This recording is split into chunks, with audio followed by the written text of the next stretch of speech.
Ableism and Autism. Hi, my name is Lyle. I'm 51 years old. I am proud to be Jewish and a supporter of Israel. I love foreign languages and I taught myself fluent Hebrew. I studied French throughout high school and I studied Spanish and German at college. I have a degree in computer science. I live independently in Vancouver. I have a wonderful, warm-hearted, intelligent, very attractive Jewish lady friend who I met at the Jewish Community Center, who I really love, named Julie. I have autism, and I'm going to talk to you about my experience with being a person with autism. The autism isn't me, it is just a label. I am going to talk a bit about ableism, which is a term used to describe the discrimination of someone with a disability, for example, autism or another developmental disability. It is unfortunate that even nowadays, bigotry is still completely acceptable when dealing with people with autism or other developmental disabilities. I prefer to use the term diverse ability to refer to people with disabilities who can have abilities and talents like everyone else or better.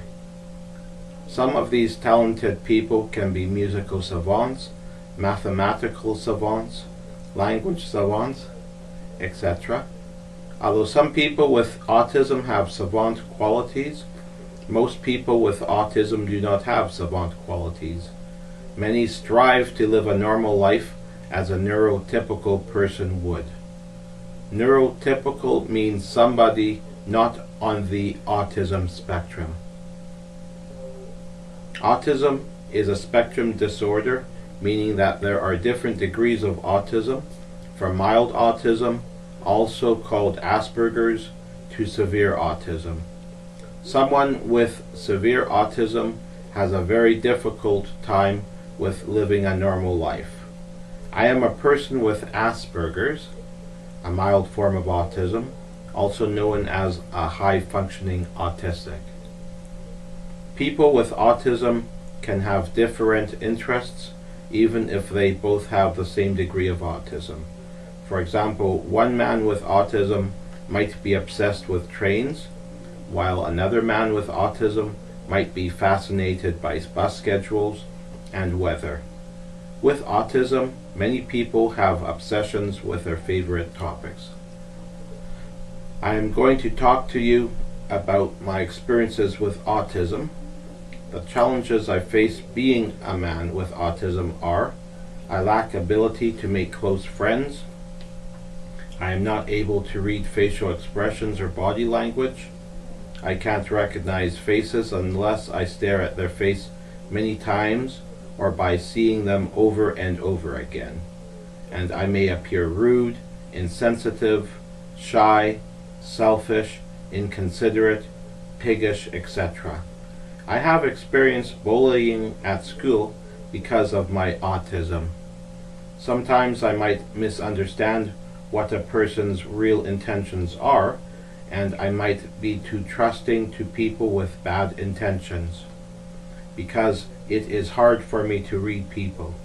I also take everyone at face value. It is easy for people to take advantage of me.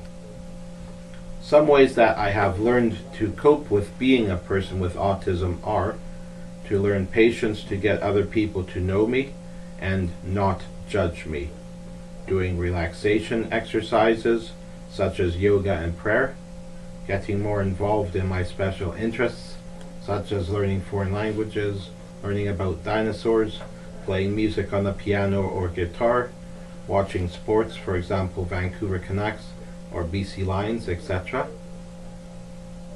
Also, one of my coping strategies is to educate people about autism and other disabilities. Some advice that I can offer people to educate them about autism is: not everyone with autism is the same. Some misconceptions are that people with autism don't like to socialize, don't make eye contact, don't want friends, don't want to be touched, which is true in a lot of cases, but not for everyone. There are different types of autism and varying degrees of autism. People with autism have different people with autism have different personalities and varying interests. The only suffering that I undergo is when others perceive and treat me in an inferior way. What I really want people to understand is that just because a person has autism does not mean that they are violent, dangerous, mean, stupid, weird, like a child, etc. I don't want to be called a retard or stupid. I want to see a world where all human beings are equal. We aren't that different. We all want the same things that neurotypical people want. For example, a girlfriend, my own apartment, a job, independence, and friendships. Next time you meet a person with any disability, remember to treat them with respect and dignity. What has been your experience with your friends with autism?